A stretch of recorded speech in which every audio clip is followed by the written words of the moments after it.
Well, I'm here with Mick Hill, 6 times world champion, but we're not going to focus on the world championships. We're going to Yeah, focus mate, on yeah, your final with Gareth Potts. Now, yeah. you've already at this stage you've already got a title to your name. Was it a different feeling going on to this final? Because it seemed from the outside looking in, it was all about the fact that it was you against Gaz for the first time in over a decade. Oh no, it was a totally different feeling, and that's like no kind of disrespect towards Neil Raybone at all, but the vibe around the match. We had a good kind of few hours between the semi-finals being played, so there was a build up to it and everything else. So it was a different kind of vibe and feeling purely because there was that build up and all the talk. Really, you know what it's like in pool. It felt like an occasion. It did feel very special, and then you go for your first break and just pop it straight in the centre pocket. Yeah, I remember thinking, oh, that's not the ideal start, but it kind of give me an idea of and a feel for where kind of Gaz was at a little bit. I was trying to stay positive. And I remember thinking before the match, where do I feel like my game is? And I knew it was really there. I Yeah. felt like it was there, even though I didn't hype it up in the interview when you asked me and whatever else. Yeah, so Gareth got ball in hand. He plays quite a careless shot, really, for obviously somebody as good as him. Immediately Um, under pressure, isn't he? yeah, he probably tried to play it a little bit too cute, but I can be a victim of that sometimes as well. As it, from the outside, a lot of people will look at this match and look at you two. 10 world titles between you, just Mm. titles everywhere you've been. But this is still a big final. Is there still nerves out there? Forget about who you're playing. Is it just the fact you're in a big final? Is there going to be some Yeah, edginess? I mean, I was nervous, but it never felt like it was never bad nerves. Nerves are good at times, It aren't was they? never bad Yeah. nerves. So obviously Gareth's tried to cover the top pocket, then got it off in the middle, and for him it's kind of that this feeling for him now is obviously worse than me going off in the middle pocket. Yeah. Um, Because uh, you walk to the table in Gareth's shoes there, and you're thinking before that, looking at the balls, you're thinking, okay, good chance for 1-0 here because you've got cue ball in hand. yeah. Now it's kind of like the butterflies are going a little bit. It's a chance I never expected, and I'm saying to myself, Mick, you have to get these. You have to get these, mate. So here I'm looking to pot this, come off the side rail, and find the natural to play the one in the right-hand centre just to bump the red away, but to stick the red. So I've hit this pretty good. I could have done with an extra turn on the cue ball because I've got to kind of play a little fiddly, little pinchy stun one as opposed to a natural. And I don't want to slip off it because I want to be dead straight onto the plant next shot. So push this right out the way, which was nice, and I've landed absolutely dead straight on the line of the That plant. little roll to the So right, just I could never have played that any better, yeah. to be quite honest with you. Um, So have you mapped out the full route? You see there little looking at yeah, the route. Have you I, mapped out the full route at this point? I do slightly mess up here because I play a good plant here. Obviously, I'm trying to get the other ball just to pop out, which I do. I play it nice. This is slightly careless because here I'm trying to leave myself just like the right-hand line of the line, if you look, where I'm stood. So I can play the one in the centre and screw back to the back rail because then I've got the natural to float out for my last ball in the middle. But I come across, see I come across the line there. Yeah. So now I'm straight. That's a poor shot. It doesn't look it, but that's a poor shot because When you're only moving the cue ball 2 or 3 rolls as well. Really, I'm actually disgusted at that because I wanted to draw to the back rail and then I pop the one into the top left, naturally coming to the one in the middle and I'm out. But I can't do that now. So now I've got to leave myself kind of straight and now I've got to come off the side rail and back over. So I'm still playing the line. I know I can't snooker myself because as long as I miss the first red, I can't snooker myself beyond the red that's next to the yellow, if you like. See when I'm pointing my cue. So I know I can get cute on this. But it was such a poor shot because this cue ball should be on the back rail. and then it's so easy. It's just so Yeah, easy. yeah. So that it was the shot before that was a poor shot. But I do actually hit this flush. I hit that really, really good. Um, and I couldn't get any cuter on that if I liked. That was a good shot. It's better short than it looks as well because if you finish short on that, then you've got to play a much better positional shot onto the 8 ball. Yeah, this was slight. There, another again. That wasn't the greatest shot I've ever played. I tried to hit the red. Oh, okay, so bump it out of the way and Yeah, stay on it that way. yeah. I tried to hit the red, and now I'm thinking to myself, you have to get this because this is going to set the pattern of the match. And in a flip side to it, the fact that I've ended up leaving myself there and knocking that in turned out to be for the best, because now I'm feeling really good. Yeah, I was going to pick up on when you said you got to the table there. You said you have to clear here. This was, and I talk about it a lot on commentary in all matches. Really, when your opponent's made an error, there's more on it. Yeah, I have to get out there because I have to show Gareth that I'm there to play. Yeah, he knows I'm nervous because he's nervous. So he's not for any more. He knows that I'm nervous, but who's more nervous than the other is obviously a gauge that you can't tell. Yeah. But I have to show him that even if he thinks I'm nervous, but I'm going to get out. I'm getting out from here. Yeah. So he's now thinking, well, I know Mick's nervous, but how nervous is he? Because he's knocked them in fairly kind of comfortably. Do you know what I mean? So one of the things I want to pick up on as well is when you're sat in your chair in this sort of situation, when you've got great players playing against you, are you kind of almost half expecting them to make the clearance off their own break, and then if you get to the table it's a bonus, or are you trying to just stay completely clean and clear with that sort of thought? Yeah, I mean, you kind of can. I mean, obviously, before going into the game, I did speak to Arfan, and Arfan said to me, "Oh, big occasion, mate. Looks great, you know, and whatever, and this will get you kind of up for it, you know, because sometimes I can be, a bit flat sometimes, you know what I'm like, a bit in and out with it." And I said, well, if as long as I don't get out broke, then I feel like I've got a really good chance of winning. Now, I can definitely get out broke. Gareth breaks better than me. I don't think there's any question about that, and I don't mind accepting that. I think he plays more than me, to be fair, which means he would be timing the ball better than I would because he practices a lot more. But he definitely breaks better than I do. But there was quite a lot of talk about the break on this table. For whatever reason, this table just didn't seem to be breaking well for almost everybody the whole weekend. I think he's over-talked, Simon, Do you to be honest with you. I think he's over-talked, yeah. So he's played a cannon there. He plays, for him, he plays a very, very, very average shot there, to be honest. And I was sat there thinking to myself, I'm 2-0 up here. I didn't fancy him for this. I've got to be quite honest. And every credit to him here, because I thought this was a great shot. Sat in the chair, I didn't fancy him to knock this in the second frame. Especially with the way he went on the first frame as well. I mean, that's never, that's a, Beautiful shot. Fair play, yeah. And now I'm thinking to myself, I'm tapping my leg there, because I'm thinking to myself, he's turned up to play here. Which I didn't doubt that he was never going to turn up to play, if you know what I mean. But I'm thinking to myself, yeah, that's a great shot, that is. Because if he misses it, it's 2-0. Yeah. Yeah, I mean, you know that at this level, when the players make mistakes, it's going to get punished. You don't expect to get back to the table. So that was a great shot that he's played there. Now he's going to start feeling good about his game, and kind of he's saying to me, look, I'm here, don't worry about me. I'll be knocking them in if they're there, don't worry about that kind of thing. So I thought that was a great response on his part. And that's exactly what I'm thinking there. I'm thinking to myself, yeah, that's like what the proper players can do. Does it make a difference though when he leaves himself short, so he has to play that one down the rail, and you almost get hope that you might get to the table? I was thinking I was 2-0 up. Yeah. I definitely. So then you're deflated, even though you've done everything you can when you get to the table. Well, I'm not deflated because, in one sense, you're thinking, well, I'm 2-0 up because I don't fancy him for this. But on the other side of the coin, you're thinking to yourself, well, every credit, and more for me for thinking that he might not knock it in. Do you know what I mean? But not in a negative way. Yeah. More in a kind of an appreciation, kind of respect type way.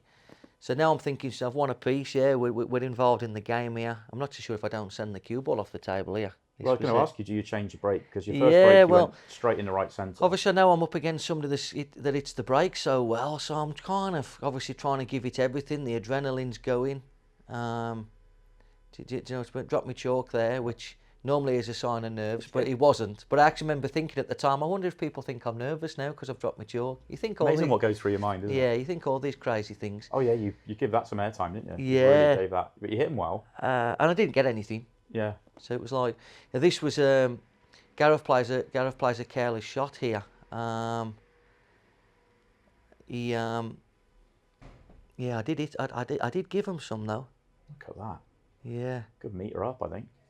Yeah, I did give him some. So now, are you now sat in your chair thinking, okay, 2-1 down now? Well- Do you jump to that quite quickly? Well, now I'm looking at the table. I'm thinking to myself, how do I see these? Obviously, Gareth's got the awkward red on the right hand side, so he's considering yellows, but he wants to run the top one through to leave the angle with run inside, to run into the awkward red, and he's short here. And I remember when he hit it, I remember thinking, wow, he's a long way short there, because he still plays the same shot here because he's forced to play it. But I actually don't think I don't think he can maybe get enough run inside on it anyway. So I think this is a good bad miss here. I think he misses it, but I think it's a blessing that he missed it. Yeah. Missed the cannon as well. Yeah. So like kind of, I've gone in off the first frame, and Gareth played his first shot and it didn't come out how he wanted. Second frame I've jumped off the table, and now I'm back at the table again. It's like, wow. I mean, if you're not being punished, I mean, we've seen it so many times when players getting cue ball in hand, whether it's at the whole table or just behind the break line. We expect clearances, and he's had 2 chances and not taken either. Yeah, I play a very good shot here. I play a really good tactical shot here, a good turnover. So I remember I was really happy with it. Yeah, no thoughts at all to put on that yellow. No, That was all about getting rid of the red. I was really, really happy with that shot. Oh no, I was never potting the yellow. It was all about potting the red off the table. Because a lot of people might be looking at that thinking, oh, you've left the yellow short, but this is all about that cue ball. Yeah, it was all about trying to and kind of get it to stick. I got a double kiss. I was a little bit fortunate in the end. He dropped him, but and I think we have a little bit of cat and mouse here. I think he plays an half decent shot here, to be fair. Yeah, and I have a couple of shots on here, so I'm tempted in playing the turnover shot top left and stopping the cue ball back to where it is now. But I thought, no, I don't like that. Tap the table there, because it looked an easy shot, but it was a decent shot that he played because he didn't leave me a lot. So I just thought to myself, kind of chip off this ball, put the cue ball in the bottom corner. I don't really leave him a lot, is what I thought, but we'll see differently in a minute. Yeah. In this sort of environment, though, with Gareth having spent 7-8 years playing essentially this rule set predominantly, did you feel that he had an edge? Because one of the big assets of your game, I've always felt, has been your knowledge of the game has been so high. Well, I got asked at an exhibition and a Q&A on Saturday night in Hull. Now, public to what some people think or what other people don't think, I don't think I'm in the least bit of an arrogant person. And if people think that, they really shouldn't, because you've really got me misunderstood if people think it. Because if anything, I play myself down. Yeah. I don't ever kind of feel like I play myself up, but I certainly don't mean to come across that way. But tactically, I do truly believe at these rules, I think I'm as good as anybody else on the tour. I don't think, if I'm being brutally honest with you, I don't think brilliant shot there, by the way, really well cued. Again, I'm thought to think to myself, he's knocking everything in here. But are you thinking here, though, because you've left him that shot, are you thinking if he takes a poke at this, you're not that disappointed, because this isn't an easy out? Oh no, I am happy for him to have a go, but obviously when he knocks that in, and then watch the next 2 shots he knocks in, you're thinking to yourself, you know, he's really on it, cueing wise, you know what I mean? He's really on. This was another really good shot. Dead wide, picks the gap lovely on the natural to come across, and he's a wee bit short, but I mean, this is another great shot he plays here. And it's all these defining moments at the start of a match that can really like set the tone for a game. I mean, it'd be interesting to see what his take would be looking back, because obviously he would have his own thoughts that you know, and I would obviously respect his thoughts with how good a player that he is. But this is another great shot that he plays. It's a kind of little kill off the ball to leave the angle on the one in the middle to come around. I mean, he is chasing to a degree, but he's making such a good fist of it, considering where he was left at the start. Yeah, I mean, it's still not easy from here, but once he's reached this point, you're thinking he's out. Yeah, but no, I think I think I'm 50-50 with anybody on the Pro Series that plays these rules, to be quite honest with you. Yeah, for me, it was just one of the, the mindset really, because obviously with everything that Gareth's done in China, there's a perception that he's obviously going to have an advantage over a huge number of players with this when it gets tactical, when it gets bitty. So Now, we talk a lot about, I was just going to say with that little flick there, we talk a lot on commentary and off air about little nudges here and there. Is that one that you view as a little bit unfortunate, or is that just the cue ball not on the line he wanted? well, he's got to take the thing there is he had to get the first line, and after the first line, you are in a little bit of where do you kind of go with it? You know what I mean? So, you know, sometimes you can be ultra harsh and say, well, you've played the shot, that's where it's gone. But all he could really do there was beat the yellow on the first line. Yeah. And then he's in a little bit of the lap of the gods, the second line. Yeah, so it's more. It was not saying it's a bad shot or anything. It's more just it was a tough shot. Yeah. So now I remember coming to the table thinking it was a good hit, and I got a bit of nervous energy going on here. I remember thinking because he's knocking everything in, and that wasn't as easy as it looked on the screen. It wasn't a big pocket, was it? The yellow was a little bit further high. Yeah, I had to kind of hit that nice, and I sacrificed the position because I'd have liked to run through a little bit further there, but I felt like stunning it was going to give me. What happens when a ball is close to the pocket like that? If you play like a flimsy kind of below centre kind of feel stroke, when the yellow hits the yellow over the pocket, it runs through the yellow instead of bouncing off it, as you know, because you played yourself. So I played a very soft stun there to give myself more chance of making it, and I sacrificed leaving myself a kind of a middle distance shot as opposed to kind of, you know. I remember I played a poor shot here. I'm trying to get to the back rail. My OCD kicked in a little bit here because I didn't have a great angle on this. I should have played the one in the middle. But I'm desperately trying to leave the one over the middle till last, and I left myself the wrong side here. That was a poor shot because I'm trying to. But this is all to do with the shot previously. Well, I'm trying to get low there so I can stun between the yellow and the 8. And here I'm kind of it was one of them. And another day that could have gone a little bit silly. I did hold my hand up. But I'm desperate trying to leave the one over the middle because I've got OCD, as you know, with patterns. So I'm desperately trying. This is my last ball as far as I'm concerned, no matter what. And I played a little bit of a poor shot with 2 to go. I love the fact that because you could take those 4 once you get 4 out from the 8 ball, you can take those in any way you want, but you're still analysing it and taking it to that sort of level of detail. Yeah, because I also don't remember the guy that I'm playing. Even though maybe he hasn't got the same OCD levels as me with the patterns, but he has got an element of OCD with it because of his level of his play. I need to show him that I'm knocking the balls in the way that we both know that these should be knocked in. Yeah. Because if I'm all around the houses knocking them in, he's going to be thinking he's not quite at this. Or he might even be thinking he's not the player that I thought he was, because what's he doing here taking the balls like this? Now, in mine and Gareth's case, that probably wouldn't be the case, because obviously we've got a lot of respect for each other. But you allow those sort of thoughts that actually it's about not just making the clearance, it's making the clearance in the right way to set a tone and just remind Gareth that you made any mistake, you're done. Well, remind him that he's not going to make any mistakes with his patterns because he knows exactly what he's doing. Yeah. Assuming that I do, you know, I'd like to think that he thinks that. So he's thinking, well, Mick knows exactly how to play this game, so he's out here. Yeah. You know.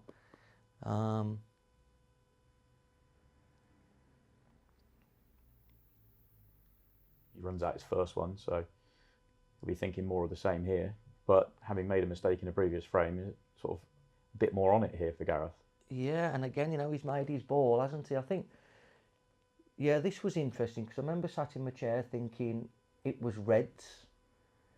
And then when he took the yellow, I remember thinking, oh, yeah, actually having a look from here now, the yellows probably are the better balls. What was you thinking for reds? The red on the left-hand side below the break line looks a tricky one to get on. Well, I thought the angle that I was looking at, he could have potted the red into the centre first, held on the yellow, then kind of played the long one top right, and then top left, come off the top rail and just hold on the yellow. Oh, I see, yeah. And then play the red down the rail. So he was out on reds, was what I thought. But then when he kind of played the yellow, I thought, okay, the yellow must go to the top, or he's playing it in the centre. I actually thought he was going to drop this in here and play for it into the centre pocket, not realising it goes to the top. I mean, you could argue Gareth's OCD there that he could have actually screwed into that yellow and developed it. Yeah, but he's a big believer in not developing balls if you don't need to. And so am I. Yeah. So I'm thinking to myself, that yellow must fly in that top left-hand bag for him to play these like this. But even when I watch this back now, that yellow doesn't even look like it goes. No. You know, he obviously believes that it goes. Well, you know, I know because he ends up playing into the minute and catching my red on the way up there. Very tight though, isn't it? Yeah. But again, he's probably thinking to himself that he wants to show me that he's playing his patterns right. Yeah, I looking at the layout now from here, I quite like it's tough in the middle, but I quite like it in the middle. Obviously, it's easy to say in hindsight, but this must go more than it does. It's super tight though, isn't it? Doesn't it look super tight? Because it looks like he should be able to get right behind it into the centre. I mean, he got on it good. Yeah. The shot before he played nice, I thought.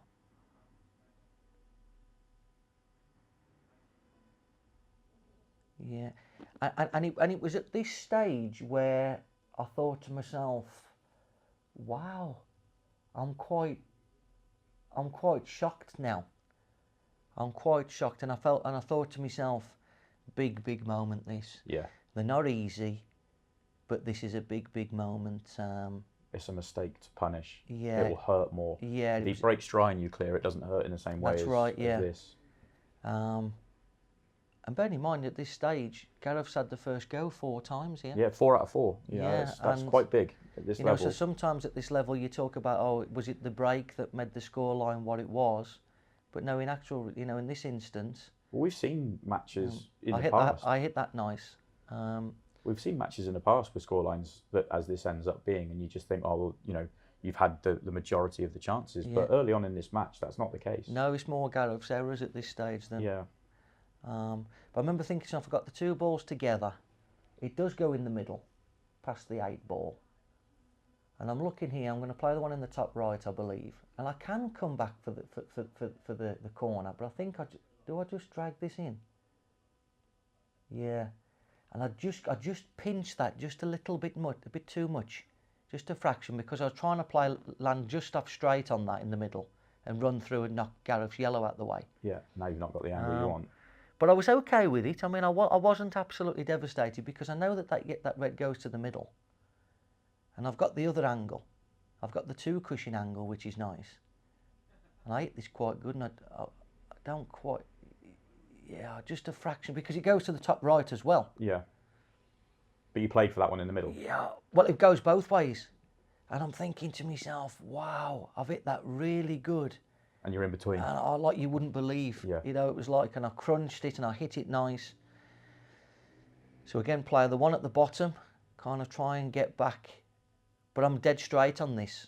So I can't pull this towards the rail. If I could pull it towards the rail, it's an easy shot. I'm dead straight, it's speed control. And I just fractionally get hold of it again. So you played for that one in the corner. I played for that one in the corner. I can't play for that one in the middle because if I stick myself and I'm running into the yellow, I'm going to snooker myself on my last ball. Yeah. So if I land on the rail there, playing that to the middle, I'm in a world of trouble. So I had to play to the corner. I play this well. Sometimes I can... Darren Appleton used to say to me, I drop my shoulder a little bit on these shots. I decelerate a little bit. So I remember saying to myself, don't be decelerating here. And don't obviously knock the cue ball in the middle. But I hit that lovely, to be fair.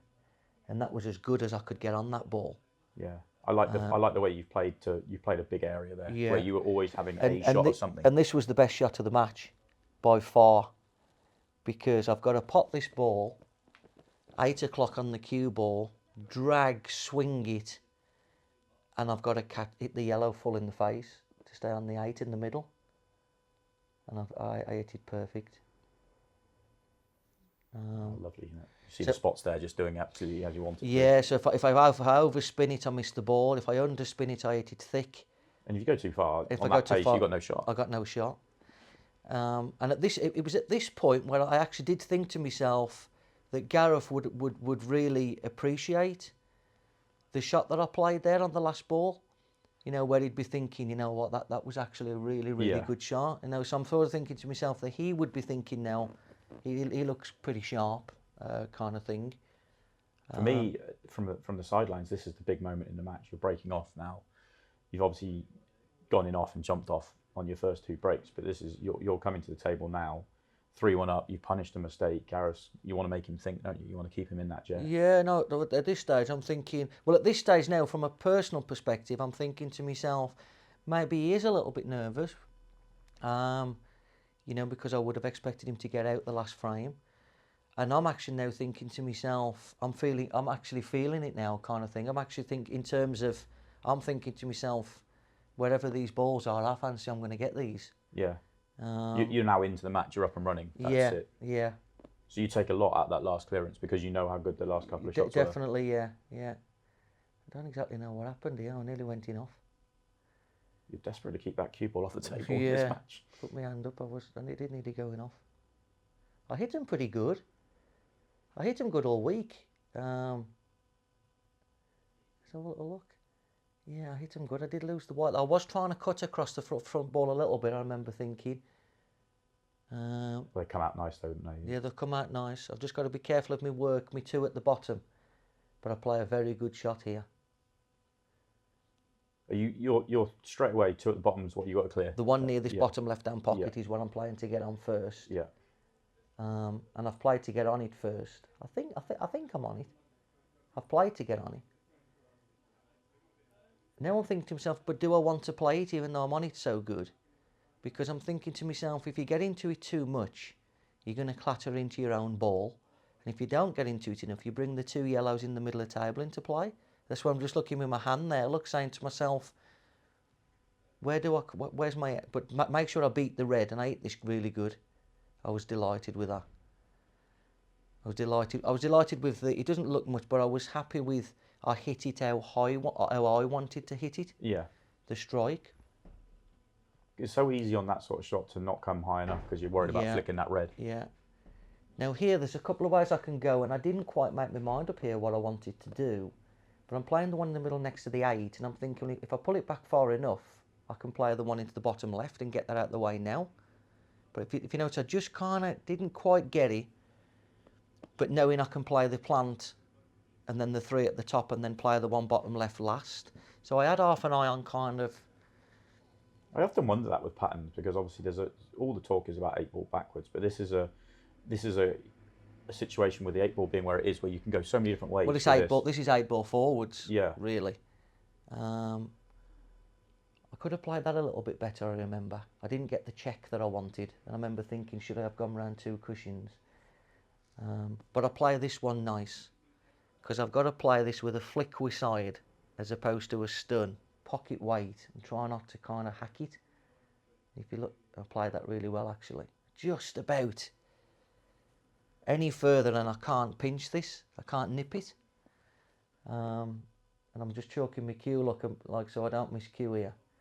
And I put my hand right up the butt of the cue, get your hand really close to the ball to get the bite nip.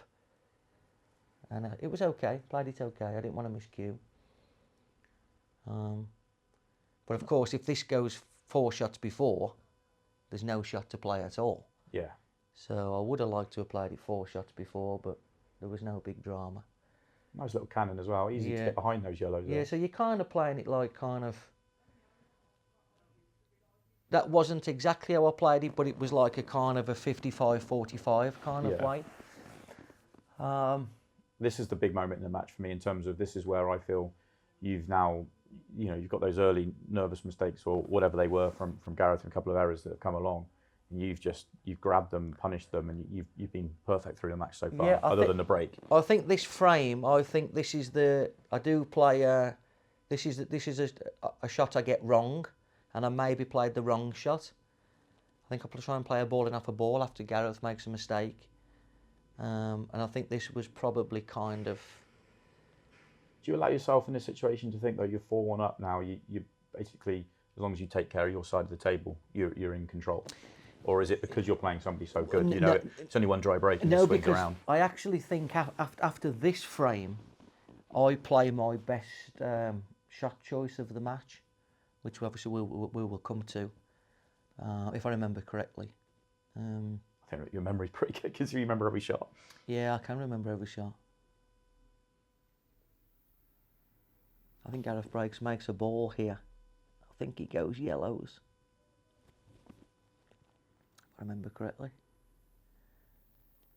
Does hammer that break, doesn't he? Yeah. It's a lovely break. Yeah, he breaks so well. Right, so he goes yellows here.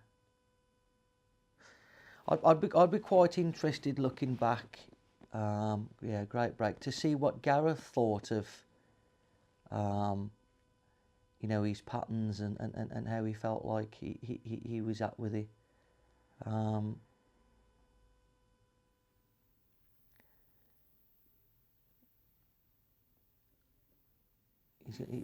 think he plays the yellows again. He could have gone either. He could have gone either ball because he could play. So he plays this year, and that was a slightly strange shot for me. But I thought he would have played the one in the centre there. I mean, I suppose he could argue that he feels like he's landed a little bit awkward. It felt, from as a spectator at this match, it just felt like things were always landing awkward for Gareth throughout the match so far. Kept on finishing on all the awkward side of balls and trickier shots than he wanted them to be.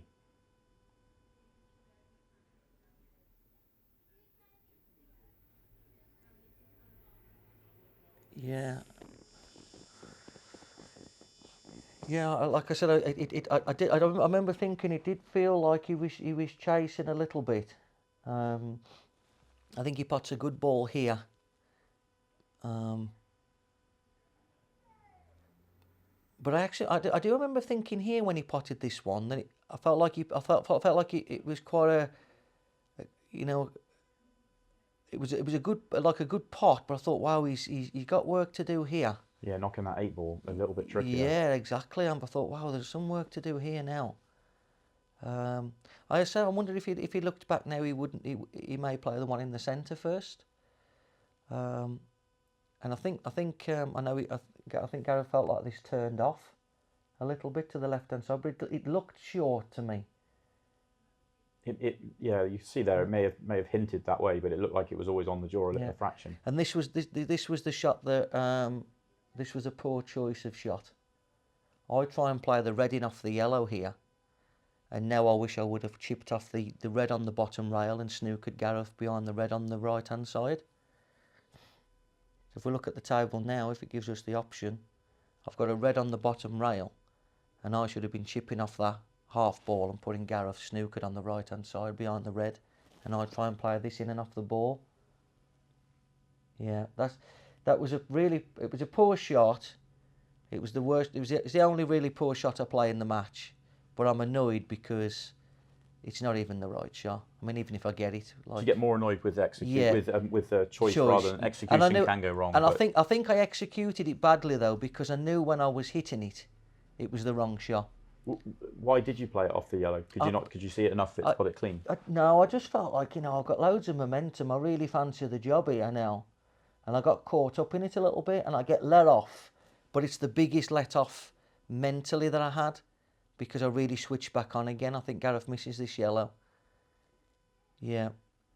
So I really switched back on mentally again, to be quite honest with you. You talk about that every now and then in commentary, actually. Sometimes when you miss a ball, something simple, you see players out there and it almost just reminds you, refocus. You've still got a task in hand. You've still got a job to do. Well, I was fuming because it was just such a disgusting shot choice.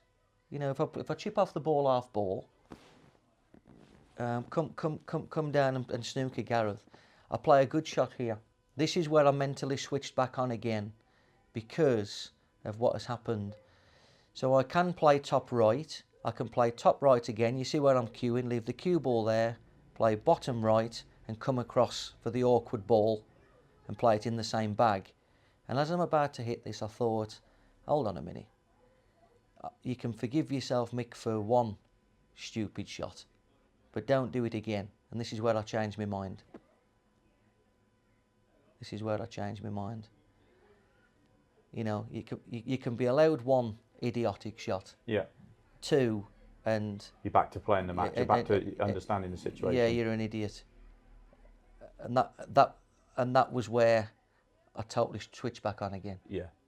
Because I said I can go top right, bottom right. But I'm thinking to myself, what you doing here? The odds of you making the clearance compared to the odds of you winning a frame playing the shot you play here is quite dramatically different. I mean, I was trying to bring the red out a fraction, obviously, to snooker him. Yeah. But I thought to myself, the primary part of this shot is to get that yellow off the table.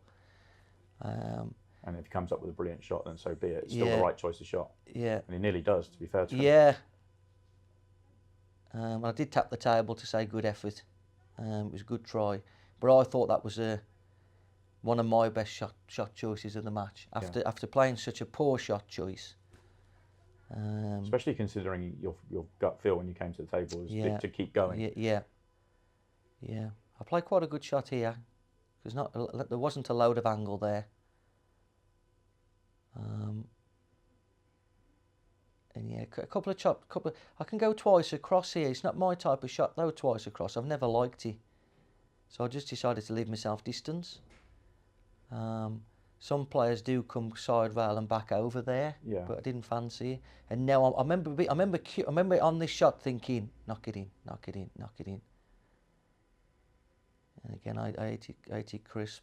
Yeah, those shots don't look anything when you're watching it on here, but they're not as easy as you always make them look, or top players always make them look. Well, what it is for me, Simon, is that when I don't watch matches back a lot, but if I've ever played in some world finals and stuff where I felt that I've played well, when I look back, I can see how I hit the ball, I can see how I'm cueing the ball, I can see when I'm about to deliver the ball, and how much I'm getting out of the cue ball by the strike. And there's a couple of shots I'm seeing here and I'm thinking to myself, yeah, you was actually really on it, because I know when my technique's good, or I'm just... Yeah. Or I'm twitching the balls in. They're going in, but I'm twitching them. You're not getting through it the way you want. I'm not twitching balls here. Yeah. And going in. They're being cued properly, which is nice from a player's point of view when you're playing such a big final, and obviously playing such a calibre of player. When you're holding yourself together and knocking them in properly. Yeah. It's a nice feeling that you're doing that. So 5-1 now, and you to break. I always think that the fact that it's you to break as well has an effect. Well, this was the second best shot I play in the whole match. I'll show you in a minute.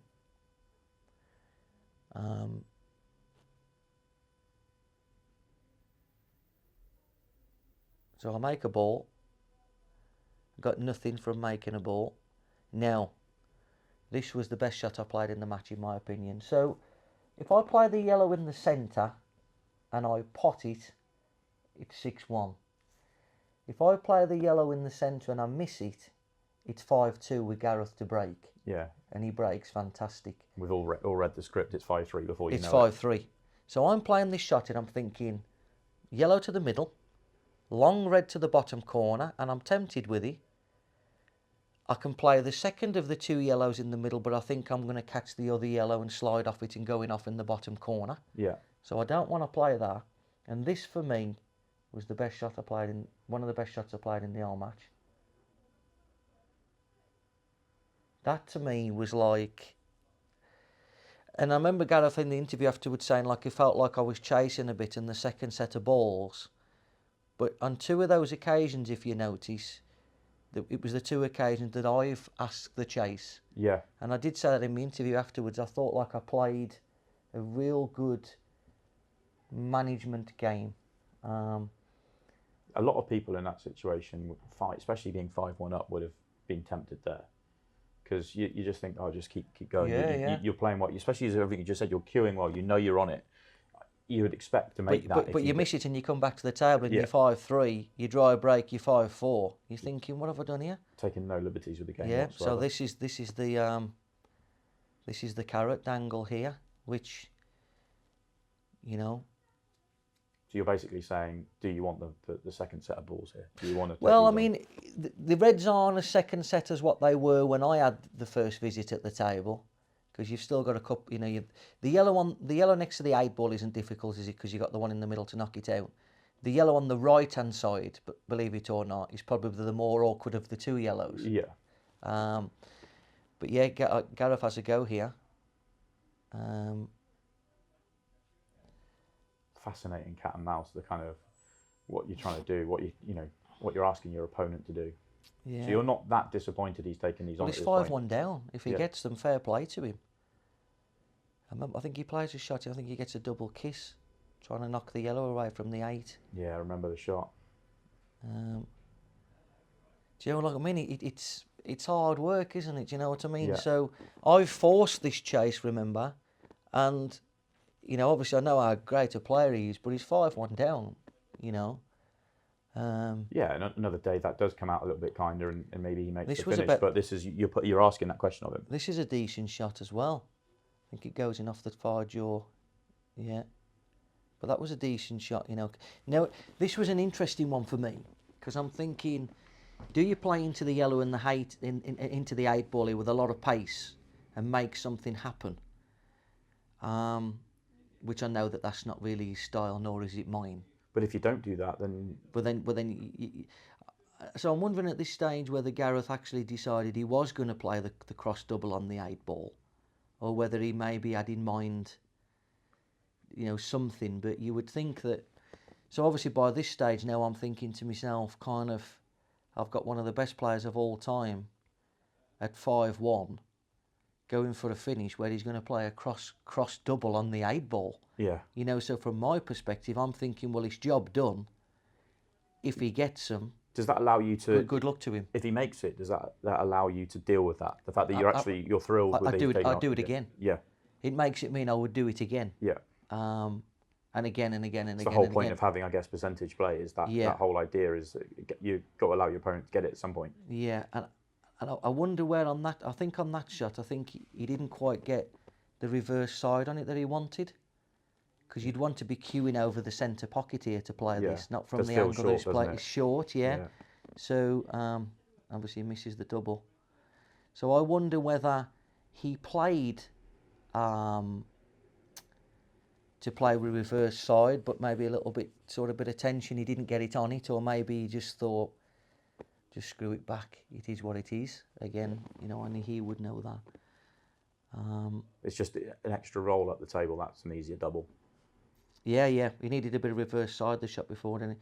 So here, this is one of them where I'm not really playing to stun that, as in I want to, but I didn't want to roll the ball in.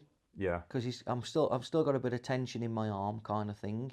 You're a little bit annoyed that yellow could have gone awkward there. Yeah, it's okay, isn't it? Because, you know, I can play the one at the bottom and chip it. You know, I'm more just saying to myself there, don't allow the tension to come into your arm. You know, I played a good shot there, didn't I?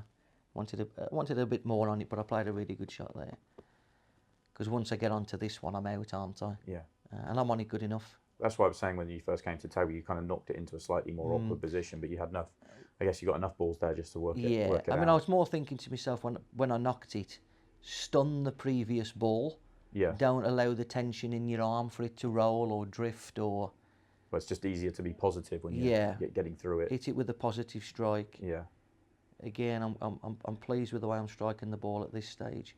A little bit of OCD nearly kicked in here, where I was going to screw it all the way over so I could chip around the back of the 8, and I stopped myself as I'm about to hit it. Look, and go, listen, just get on the ball. Come on, stop yourself. But the OCD of me there isn't that shot, because that's not great. The OCD of me is to play the 8 ball into the same bag. Yeah. I was a little bit surprised you didn't widen the angle there, come across the other side of it there. Because you play that previous one onto the 8 ball with a little bit of check. A bit of check, which I know is all wrong, but I'm trying to stop the OCD from kicking in. Yeah.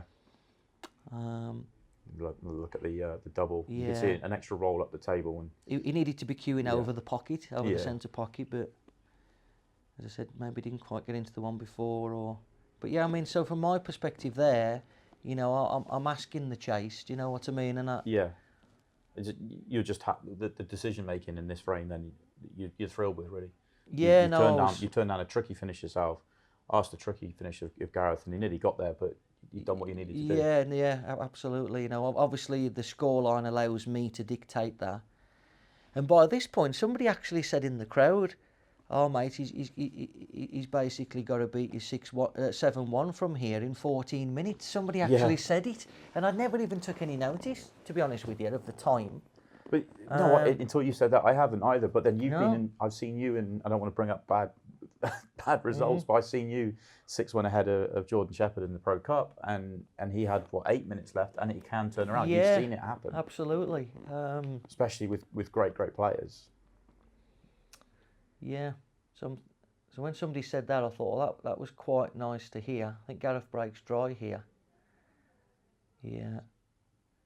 It is a big ask, though.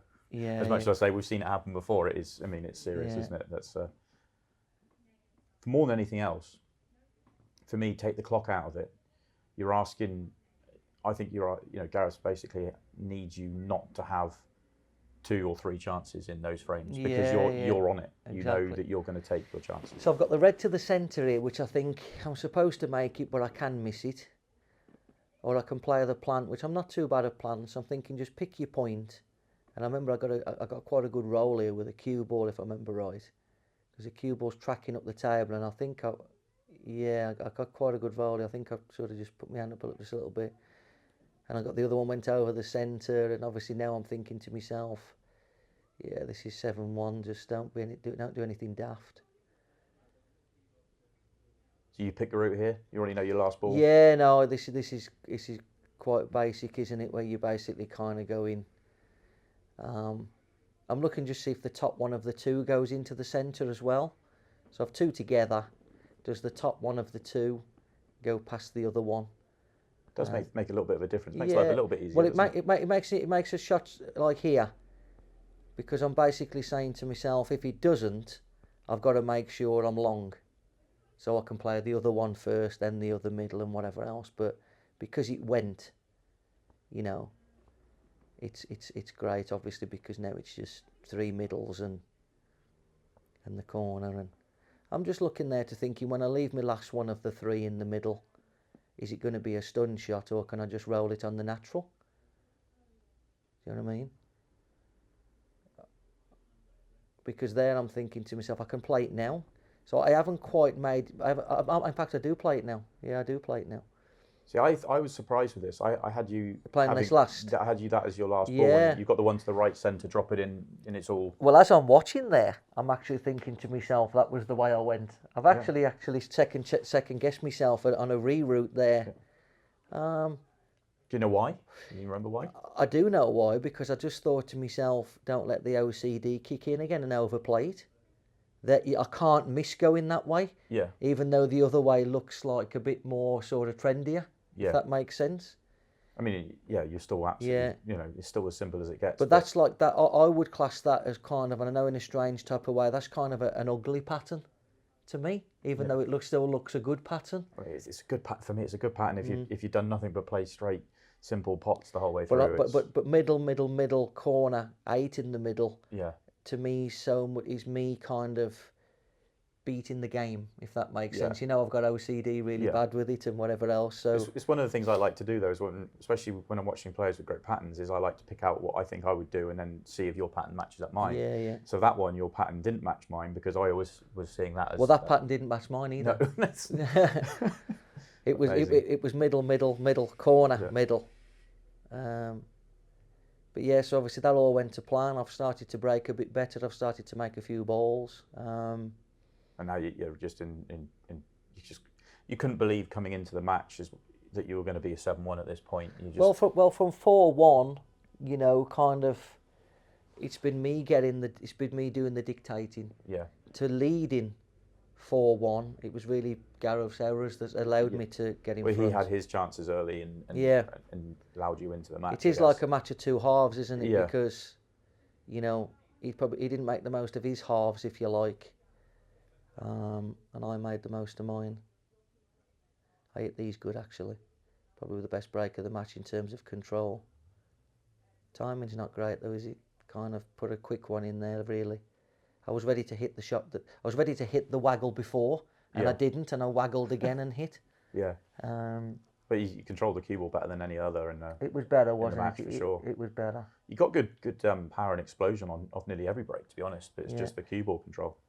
So here I was looking at playing the one bottom left first, thinking if I could pinch it to play the one below the 8, but I couldn't, because I'd like to have left this. So I'll play this first, and I still don't come quite far enough across, but it's okay. I remember thinking I want to be really tight on the one below the 8 ball. I don't want too much angle. I just want enough angle so I can get past the 8 ball. Yeah. So it's not too thin. And with this, I'm a little bit further, you see, because I wasn't the right line. So I'm probably, as daft as it seems, I'm probably a ball lower there than what I wanted to. So I'm really juicing this up with a flick side. And awkward queuing as And well. awkward queuing, but I ate it good. You see what I mean? I really juiced it. I ate that good. And I played quite a nice shot here. I play the yellow into the centre and I just run into the red ball to open up the centre pocket for the 8 ball to go in. Very subtle, but where people can't see that. It's important because It's the 8 ball, the 8 ball goes in the centre now because I've just run into that red and just moved it a touch. So when I play the ball down the rail, I can just drop it in as opposed. I mean, I could screw it in the same pocket. The pockets are generous enough, but.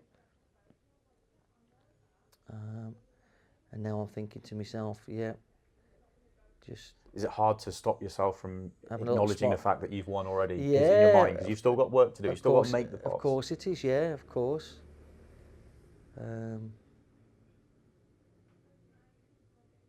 But I thought I played well.